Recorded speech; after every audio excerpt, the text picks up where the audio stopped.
Well, hello there. Again, coming from lockdown ourselves here in Texas. Hello to my fellow lockdown, quarantined friends out there. Grateful for social media that allows us to do this still and communicate. Um, it's funny, last week it was 85 and we were enjoying that beautiful weather. Today is 47. So I've kind of caught up with the rest of the country for a moment for how cold it actually is in certain areas. So next week it'll be 90, back to normal for us Texas residents.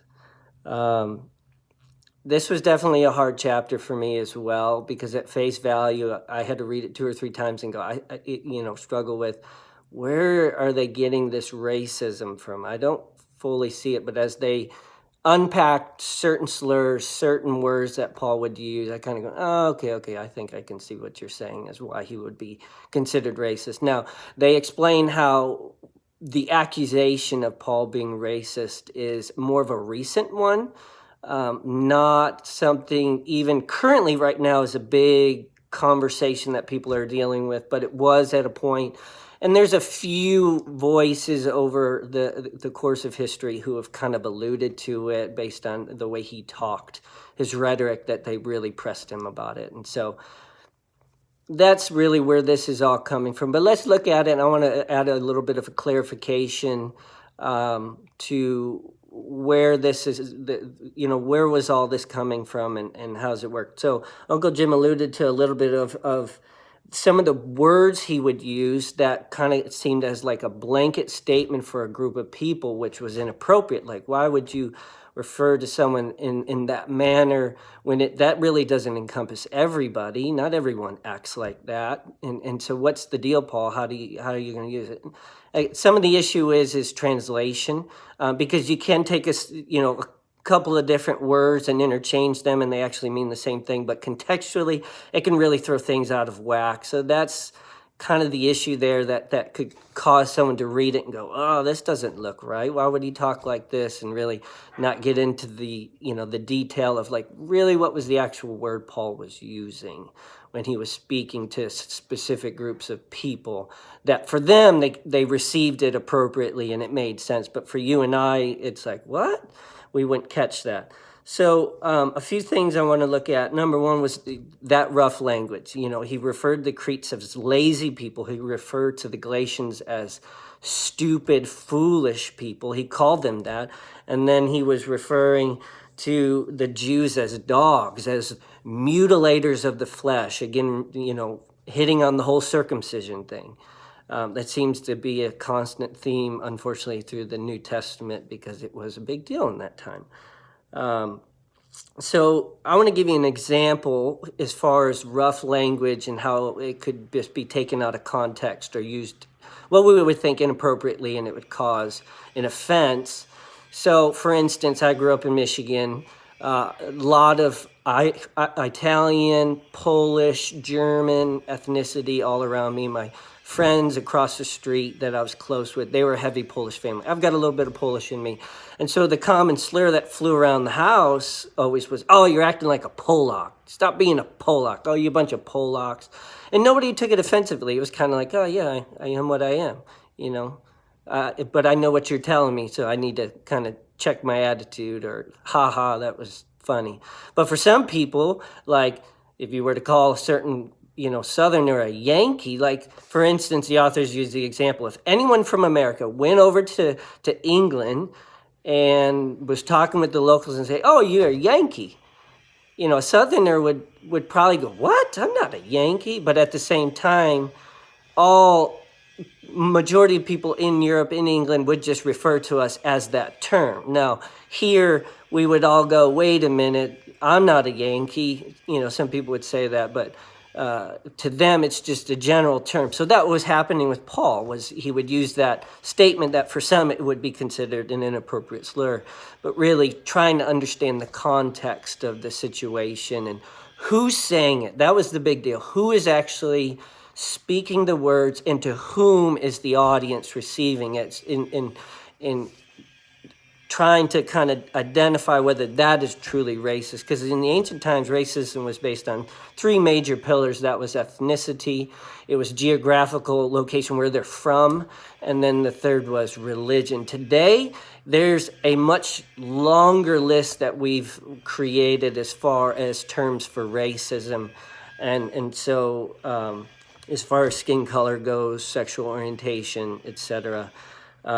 And then the next thing moves into, but what is the purpose of Paul using these terms? Like, why do you even say that? Why call them dogs, mutilators of the flesh? Why call these, he's speaking to believers and he's not being very kind about it. Like, what's the point? Let me give you an example. I've got 3 kids, 2, 4, and 6, about to have a 4th.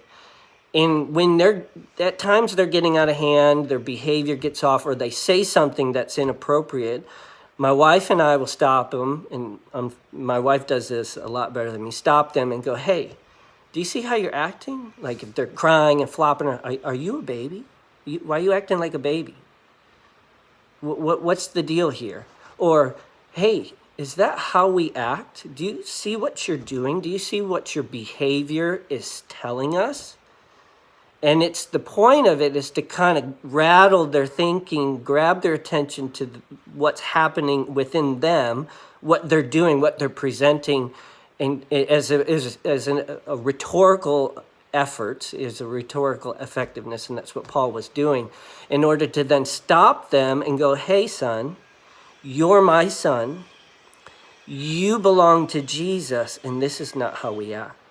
As a family, this is not how we talk. As a family, this is not what we do. As believers, this is who we ought to be like. Not like this. And that's not to shun the rest of the world and be racist and throw people under the bus, but to say, you are different because of who you are in relation to me.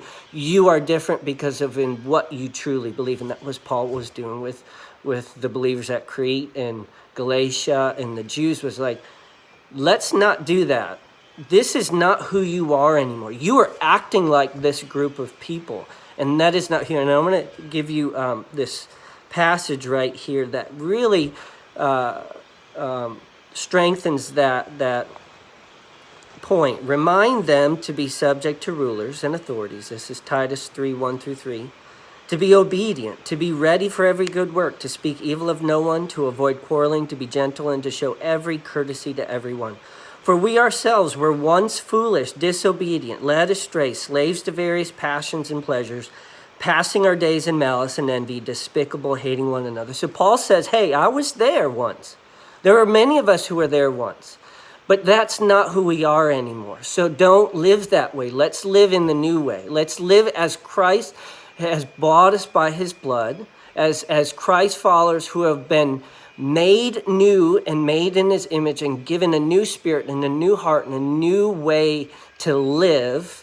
And that's what we ought to. So Paul was grabbing their attention. And then lastly, I want to just say that Uncle Jim did a great job reading that really last bit of this chapter as the author is explaining on probably shouldn't act this way. Well, I agree and I don't agree.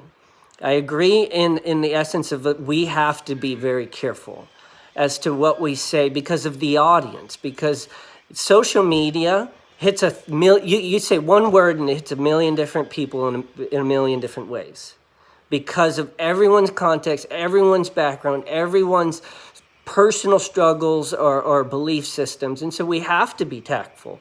We shouldn't just throw random certain words out, but at the same time, there are words that can be used in appropriate situations for appropriate people based on relational equity that would effectively get their attention to go, hey, I hear what you're saying and I'm listening now.